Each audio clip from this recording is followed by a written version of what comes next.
जय हिंद दोस्तों। Last class में हमने जो है कि मुक्त व्यापार की नीति तक देखा था और इसके माध्यम से हमने देखा था कि किस प्रकार से अंग्रेजों ने जो है कि उस समय के तत्कालीन जो विश्व व्यवस्था थी उसके विरुद्ध जाके भारत का शोषण किया था। आज के क्लास में हम देखेंगे कि ब्रिटिश काल में यानी अंग्रेजों के काल में किस तरह से स्थानीय स्वशासन का विकास होता है। इस क्रम में हम देखते हैं सबसे पहले 1787 में जो है कि ईस्वी में कोर्ट ऑफ डायरेक्टर के माध्यम से जो उनका आदेश आता है, आदेश पर मद्रास में म्युनिसिपल कॉरपोरेशन की स्थापना की जाती है। इस स्थापना के बाद दूसरे चरण में देखते हैं 1842 ईस्वी में बंगाल अधिनियम आता है। बंगाल अधिनियम और बंगाल अधिनियम के माध्यम से स्थानीय स्वशासी संस्थाओं का गठन वह 1850 ईस्वी में देखते हैं तो भारत के अन्य क्षेत्रों में इसका विस्तार हो जाता है। यानी कि दो स्टेप जो है कि दो क्रम हमें स्पष्ट देखने को मिलता है। पहला 1787 में जो है कोर्ट ऑफ डायरेक्टर के माध्यम से मद्रास में म्युनिसिपल कॉरपोरेशन की स्थापना हो जाती है। दूसरे चरण में हमने क्या देखा कि 1842 ईस्वी में बंगाल अधिनियम के द्वारा बंगाल में स्थानीय स्वशासी संस्थाओं का विकास होता है और बंगाल के बाद जब इसके पूरे भारत में विस्तार की बात करें तो यह 1850 ईस्वी तक आते आते पूरे भारत में इसका विस्तार हो जाता है। और इसके बाद किन किन चरणों से विस्तार होता है इसके बारे में देखते हैं तो पाते हैं कि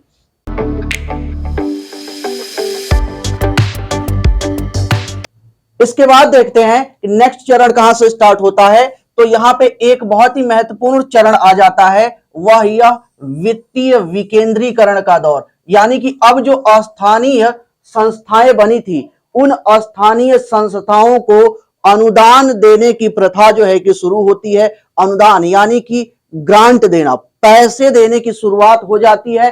यह कब होती है तो 1870 ईस्वी में। 1870 ईस्वी में लॉर्ड मेयो आते हैं और लॉर्ड मेयो पहली बार जो है कि अनुदान देना यानी कि जो स्थानीय संस्थाएं हैं उनको कुछ पैसे देना जो है कि प्रारंभ करते हैं। द्वितीय चरण में देखते हैं तो और बड़े लेवल पे देखते हैं। यहाँ पे 71 में क्या होता है, 1871 में अब यहाँ पे बंगाल में सेस एक्ट आ जाता है, सेस एक्ट। और इसके माध्यम से क्या होता है कि ग्रामीण क्षेत्रों में स्थानीय स्वशासन संस्थाओं का विकास किया जाता है। यानी कि अभी तक तो क्या था, इससे पहले हमने देखा था क्या कि म्युनिसिपल कॉरपोरेशन मद्रास एक शहर है और शहर में एक शहरी निकाय की स्थापना होती है। अब यहां पे पहली बार हम देखते हैं कि 1871 ईस्वी के बंगाल सेस एक्ट के माध्यम से जो है कि वहां के जो लोकल हैं, जो ग्रामीण क्षेत्र हैं, ग्रामीण क्षेत्रों में देखते हैं तो स्थानीय स्वशासन संस्थाओं का जो है कि स्वायत्त संस्थाओं का विकास हमें देखने को मिलता है। इसके बाद काल आता है लॉर्ड लिटन का, लॉर्ड लिटन का काल। और लॉर्ड लिटन के काल से ही जो है कि क्या होता है कि अब यह बड़े स्तर पे जो वित्तीय विकेंद्रीकरण स्टार्ट किया गया था किसके द्वारा, लॉर्ड मेयो के द्वारा, वह अब और बड़े स्तर पे लागू हो जाता है। किसके माध्यम से, लॉर्ड लिटन के माध्यम से। और इस प्रक्रिया को आगे बढ़ाया जाता है, यह कुछ कार्य करते हैं। इसके बाद देखते हैं तो एक पर्सन आते हैं लॉर्ड रिपन, लॉर्ड रिपन। और लॉर्ड रिपन आते हैं तो यह इसको और जो है ना विस्तार देते हैं। विस्तार किस माध्यम से देते हैं तो अब ये जिला स्तर पे क्या करते हैं कि जिला स्तर पर उप विभाग की स्थापना करते हैं, तालुका की स्थापना करते हैं, तहसील बोर्ड बनाने की आज्ञा दे देते हैं। यानी कि जिला स्तर पे अब क्या होता है, अन्य जो है कि संस्थाओं का गठन होने लगता है। कौन कौन सी संस्थाएं, उप जो है कि जिला विभाग हो गया, अब तालुका विभाग हो गया और तहसील बोर्ड बनाने की आज्ञा दे दी जाती है। किसके द्वारा, रिपन के द्वारा, रिपन के द्वारा। इसके बाद आगे देखते हैं नेक्स्ट।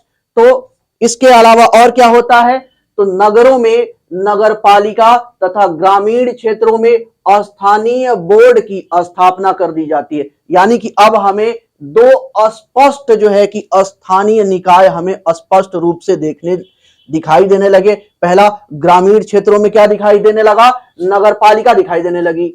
ग्रामीण क्षेत्रों में नगर पालिका, जैसे आज की नगर पालिका है वैसे ही जो है कि उस समय नगर पालिका दिखाई देने लगी। और साथ ही साथ ग्रामीण क्षेत्रों में स्थानीय बोर्ड की जो है कि स्थापना कर दी गई। इन संस्थाओं में गैर सरकारी सदस्यों की संख्या ज्यादा रखी जाती थी।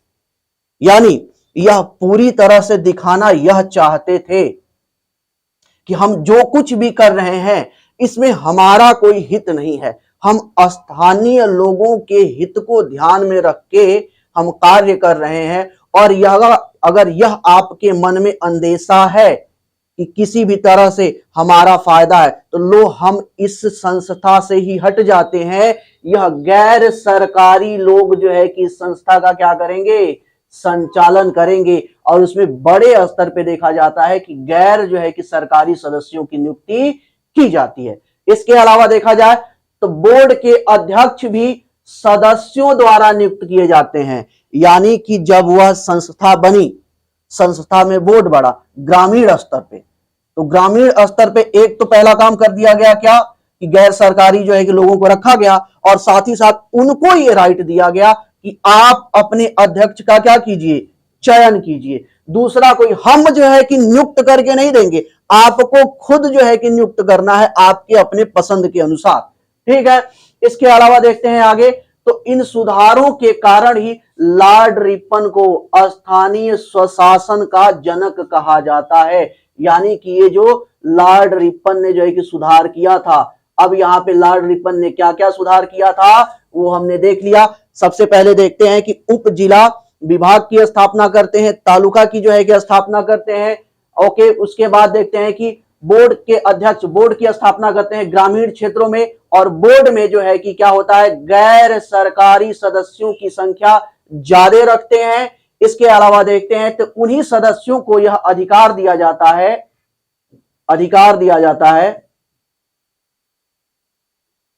अधिकार कि वह अपने मनमाफिक अध्यक्ष का जो है कि चुनाव कर सकते हैं, अध्यक्ष का चुनाव कर सके। ये सारा काम किया गया और इसी कार्य के कारण ही जो है कि जो लॉर्ड रिपन है, लॉर्ड रिपन को क्या बोला जाता है? स्थानीय स्वशासन का जनक कहा जाता है। इसके अलावा देखते हैं तो अंतिम जो चरण हमें देखने को मिलता है स्थानीय स्वशासन के विकास में, वह देखने को मिलता है 1919 ईस्वी में जो अधिनियम आता है उसके माध्यम से क्या किया जाता है? भारत शासन अधिनियम जो 1919 आता है, इसके द्वारा क्या किया जाता है? स्थानीय स्वशासन को राज्य के विषय के अंतर्गत डाल दिया जाता है। यानी कि स्थानीय स्वशासन अब किसके अधीन होगा? राज्य के अधीन होगा। उस पे जो भी निर्णय लेना होगा, जो भी अनुदान देना होगा, वह सारा का सारा, सारी जिम्मेवारी, सारी जो है कि अथॉरिटी किसके पास होगी? राज्य के पास होगी, राज्य के पास। तो ये था जो है कि स्थानीय स्वशासन के विकास। यहां पे जो मेंस में प्रश्न बनता है वह सीधा सीधा आपसे प्रश्न पूछा जाता है कि ब्रिटिश काल में स्थानीय स्वशासन के विकास की चर्चा कीजिए। ठीक है दोस्तों, आइए आगे देखते हैं। इसके बाद देखते हैं तो एक बहुत ही अच्छा टॉपिक हमें देखने को मिलता है, उपयोगितावाद। उपयोगितावाद का सिद्धांत, उपयोगितावाद का सिद्धांत, उपयोगितावाद का सिद्धांत। यह सिद्धांत ऐसा है कि यह बहुत सारे जो है कि विद्वानों से जुड़ा हुआ है। साथ ही साथ जो भारत के बहुत ही फेमस पर्सनालिटी हैं जिन्हें राष्ट्रपिता कहा जाता है, महात्मा गांधी, महात्मा गांधी जी के बारे में देखते हैं तो यह भी इस जो है कि अवधारणा से जुड़े हुए हैं। अब यह अवधारणा क्या है, कब विकसित हुई, इसके बारे में देखते हैं। तो हम देखते हैं कि यह सबसे पहले 18वीं व 19वीं सदी में जेम्स मिल, यूरोप वगैरह के जो है यूरोपीय क्षेत्र में ही मूल रूप से यह अवधारणा विकसित होती है। यह जेम्स मिल, जे एस मिल और वेंथम आदि जो है कि विद्वान थे, उन्होंने जो है कि मिलकर इस जो है कि अवधारणा को विकसित किया। अब इस अवधारणा का मूल मंत्र था क्या? मूल मंत्र क्या था इस अवधारणा का? इस अवधारणा का अगर हम मूल मंत्र देते हैं तो कहा यह जाता है कि अधिकतम लोगों के लिए अधिकतम खुशी सुनिश्चित करना। इसका मूल मंत्र क्या है कि अधिकतम लोगों के लिए अधिकतम खुशी को सुनिश्चित करना। अब सवाल यह है कि किन लोगों की अधिकतम खुशी को जो है कि सुनिश्चित करने की बात की जा रही है, क्योंकि यहां पर तो दो वर्ग है ना। एक वर्ग क्या है, शासक वर्ग, शासक वर्ग है एक, शासक वर्ग, और दूसरे हैं भारतीय लोग, भारतीय लोग। शासक कौन है, ब्रिटिशर्स। तो सवाल यह है कि क्या ब्रिटिशर्स अपनी जो है कि अधिकतम जो है कि खुशी की बात कर रहे हैं सुनिश्चित करने की, या भारतीय लोगों की अधिकतम खुशी की को सुनिश्चित करने की बात कर रहे हैं। तो यहां पे देखा जाए ना तो मुखौटा तो वो भारतीय रखे। उनका कहना यह था कि हम जो सुधार कर रहे हैं, हम जो प्रशासन लेके आ रहे हैं, इसका उद्देश्य क्या है, भारतीय लोगों के जीवन में अधिकतम खुशी को सुनिश्चित करना है। कुछ हद तक इनकी बात सही भी लगती है, लेकिन अंततः जब हम देखते हैं तो अंततः यही देखने को मिलता है कि अंततः ब्रिटिश जो लोग थे वह अपने लोगों की अधिकतम खुशी को सुनिश्चित करना चाहते थे। एक शब्द में अगर कहा जाए तो वह साम्राज्यवाद, साम्राज्यवाद से ही जो है कि प्रेरित थे, उसी को जो है कि आगे बढ़ा रहे थे। बस मुखौटा रख दिए थे क्या कि हम भारतीयों के अधिकतम खुशी को सुनिश्चित करना चाहते हैं। अब वो कैसे जो है कि पूरी प्रोसेस आगे बढ़ती है इसको देखते हैं। तो सबसे पहले देखा जाता है कि इसको लागू करने का दबाव बनाया गया किस पे, कार्नवालिस पे, लेकिन कार्नवालिस इसको लागू नहीं कर पाता है। शुरुआत जो है कि कहां से होती है, 1813 ईस्वी के चार्टर एक्ट के माध्यम से जो है कि इसकी शुरुआत हो जाती है। यह वही दौर है जब एकाधिकार को समाप्त किया गया और कहा गया कि सिर्फ ब्रिटिश ईस्ट इंडिया कंपनी नहीं, यूरोप के अन्य यानी कि ब्रिटेन की अन्य कंपनियां भी भारत को लूट सकती हैं। अब कितनी खुशी जो है कि सुनिश्चित करेगी, आगे देखते हैं। अब इसके माध्यम से देखा जाता है तो क्या इसके आगे देखा जाता है तो इसके दिशा में स्पष्ट जो कदम हमें दिखाई देता है, स्पष्ट कदम दिखाई देता है, वह विलियम वेंटिक के काल से दिखाई देता है। और इसी वजह से ये विलियम वेंटिक को प्रथम फर्स्ट उपयोगितावादी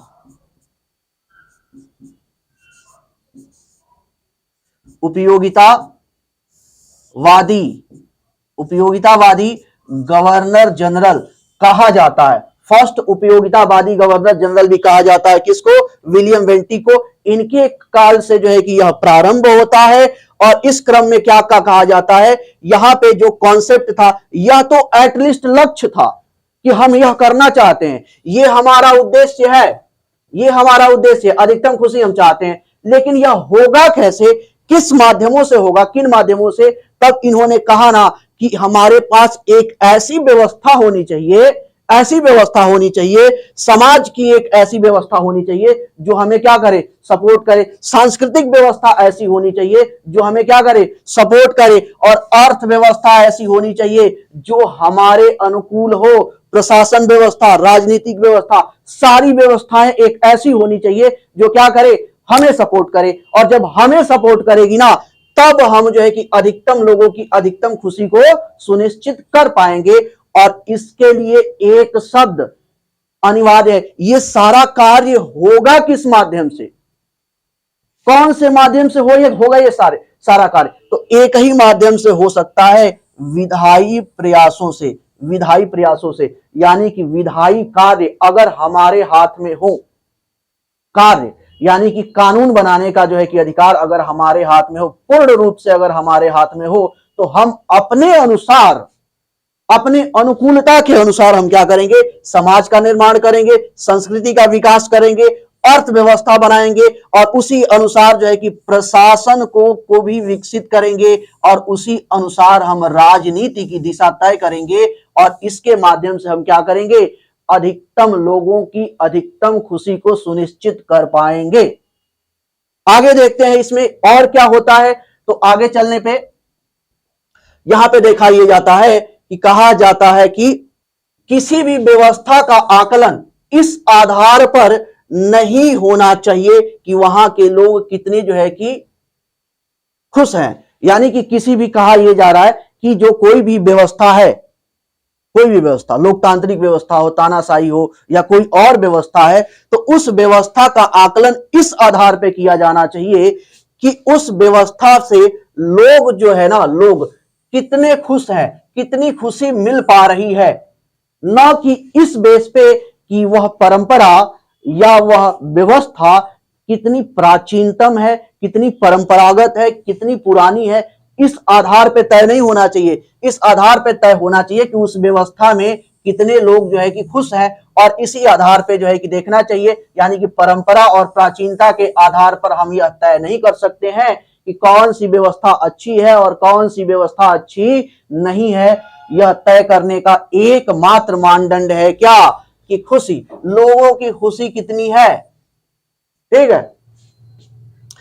अब इसी क्रम में देखा जाए तो सबसे खुश जो है कि देश है, विश्व का सबसे जो है खुशी वाला देश, जो जिसके नागरिक सबसे ज्यादा खुश है, वो कौन सा है, वो कौन सा है, भूटान। भूटान है। भूटान के लोगों को माना जाता है कि सारे लोग क्या है, अत्यधिक खुश है। पूरे विश्व में जितने भी देश हैं उनमें सबसे ज्यादा अगर किसी देश का नागरिक खुश है तो कौन, भूटान का, भूटान का नागरिक खुश है। अब इसी कॉन्सेप्ट को महात्मा गांधी अलग तरीके से जो है कि कहते हैं। अब यहां पे जो मेंस का प्रश्न बनता है वह यह बनता है कि ब्रिटिश कालीन महात्मा गांधी का यह विचार, कौन सा विचार, कि हमें ज्यादा उत्पादन नहीं, ज्यादा हाथों से उत्पादन चाहिए। हमें ज्यादा उत्पादन नहीं, ज्यादा हाथों से उत्पादन चाहिए। यह महात्मा गांधी का विचार ब्रिटिश काल के उपयोगितावादी अवधारणा पर आधारित है। चर्चा कीजिए। अब इस चर्चा में जो है कि अब इस जो है अभी तक जितना हमने देखा ना वो एज इट इज रहेगा। अब यहां पे दो चीजें हमें देनी पड़ेगी। एक तो महात्मा गांधी का यह स्टेटमेंट देखना पड़ेगा, ये स्टेटमेंट कह क्या रहा है और इसका मतलब क्या है। तो इसका मतलब देखते हैं क्या, कि हमें ज्यादा उत्पादन नहीं, ज्यादा हाथों से उत्पादन चाहिए। यानी कहने का मतलब है महात्मा गांधी कहना क्या चाहते हैं, महात्मा गांधी कहना यह चाहते हैं कि उत्पादन पे फोकस करने के बजाय अगर हम रोजगार पर केंद्रित अगर पॉलिसी बनाते हैं, नीतियां बनाते हैं, तो हम क्या करेंगे, अधिकतम लोगों को नौकरी दे पाएंगे।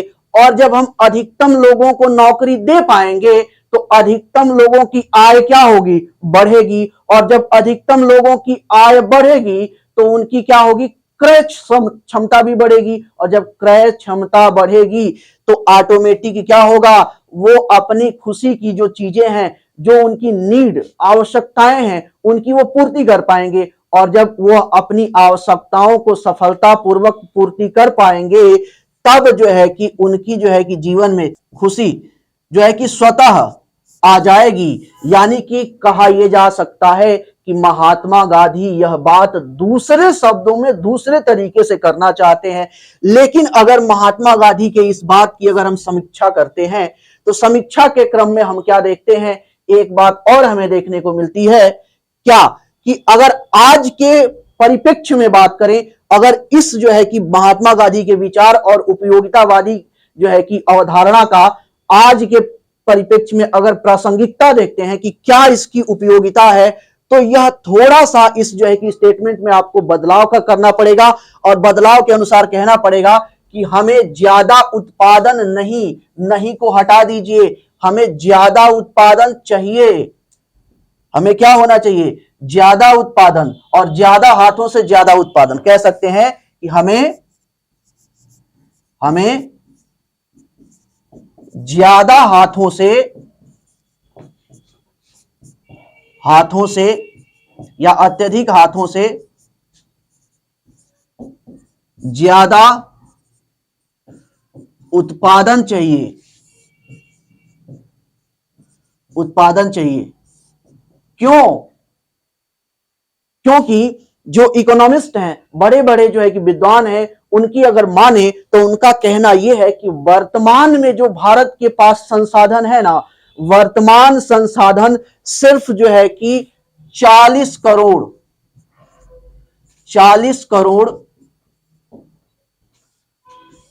जनसंख्या, 40 करोड़ जो जनसंख्या है, उस 40 करोड़ जनसंख्या की ही देख रेख करने में, पालन पोषण करने में और उनकी जो है कि आवश्यकताओं की पूर्ति करने में सक्षम है। अभी जो भारत के पास संसाधन है, अभी जो भारत के पास उत्पादन हो रहा है, उससे महज हम 40 करोड़ लोगों का ही जो है कि भरण पोषण कर सकते हैं। इस कंडीशन में जो है कि अब दोनों बातें जो है कि हमें देखने को मिल जाएंगी। क्या? कि हमें ज्यादा हाथों से भी उत्पादन चाहिए और उत्पादन ज्यादा भी चाहिए।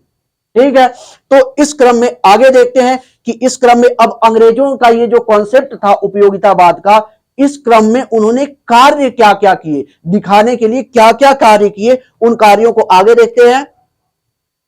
इसी क्रम में देखते हैं तो वो सबसे पहले क्या काम करते हैं कि सबसे पहले ये जो परंपरागत शिक्षा है, परंपरागत शिक्षा के स्थान पर ब्रिटिश शिक्षा प्रणाली को लागू किया।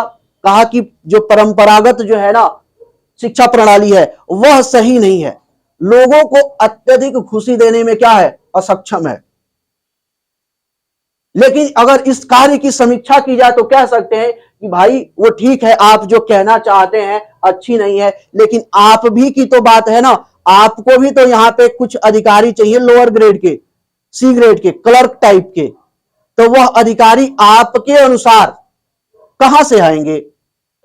मैकाले जब शिक्षा पद्धति लेके आता है तो मैकाले शिक्षा पद्धति में क्या कहता है कि हमें कुछ चुनिंदा वो लोग चाहिए जो रंग रूप से तो क्या है, रंग रूप और वंश से भारतीय हो, लेकिन आचार विचार व्यवहार रक्त उनके शरीर में जो दौड़ रहा है वह कैसा होना चाहिए, अंग्रेजी होना चाहिए। अंग्रेजी यानी कि उनका आचार विचार व्यवहार और उनके धमनियों में दौड़ने वाला रक्त भी कैसा होना चाहिए, तो अंग्रेजी होना चाहिए। यानी कि कहीं भी यहां पे किसी भी तरीके से आपकी जो है कि कोशिश यह नहीं थी कि भारतीयों को अधिक जो है कि खुशी दी जाए।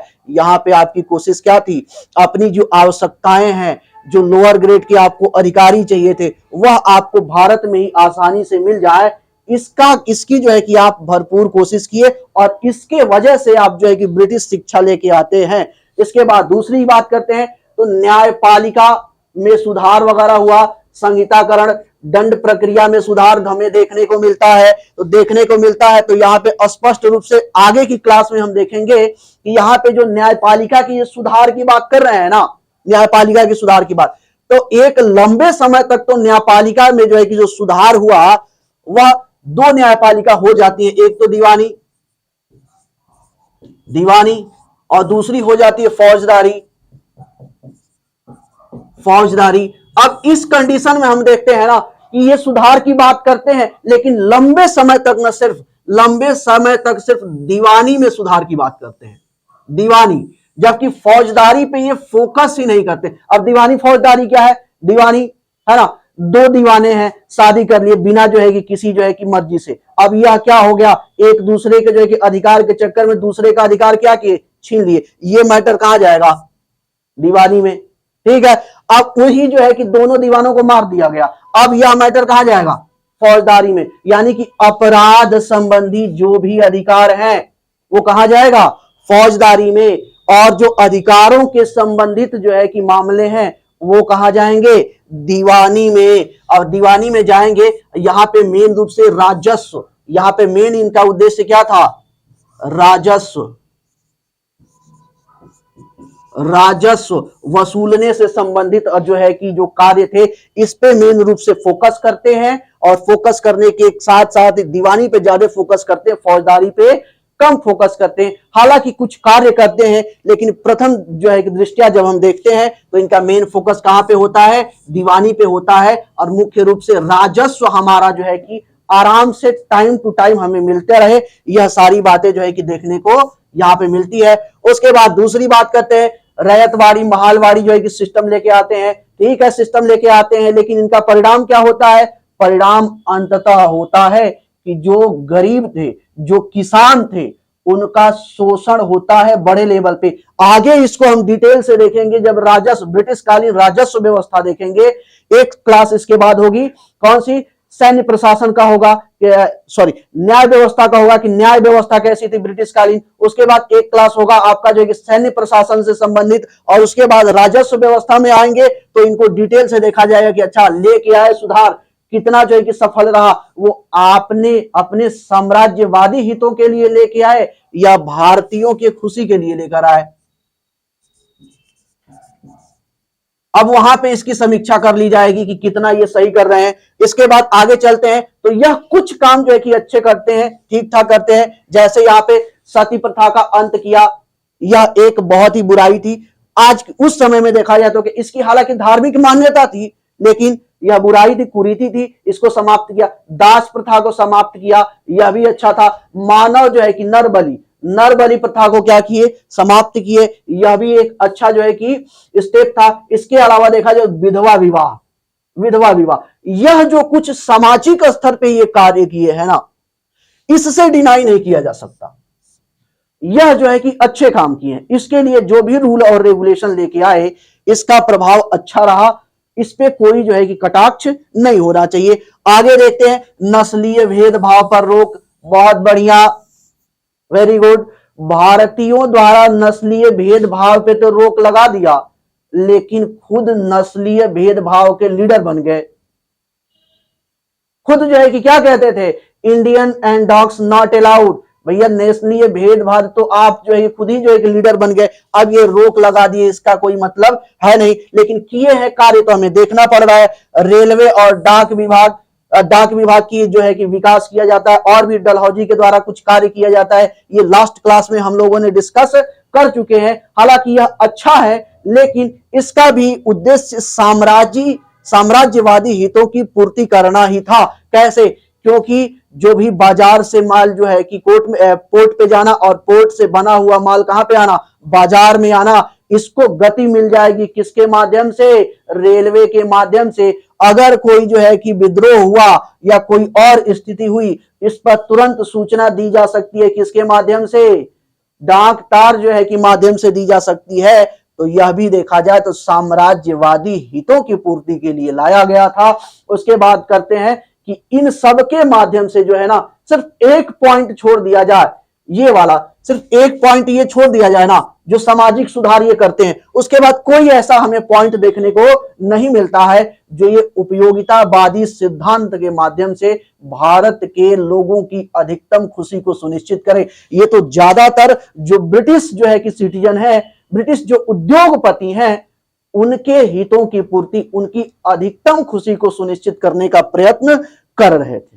ठीक है दोस्तों, तो आज के क्लास में इतना ही। इससे आगे के क्लास में देखा जाएगा ब्रिटिश कालीन न्याय व्यवस्था। जय हिंद दोस्तों।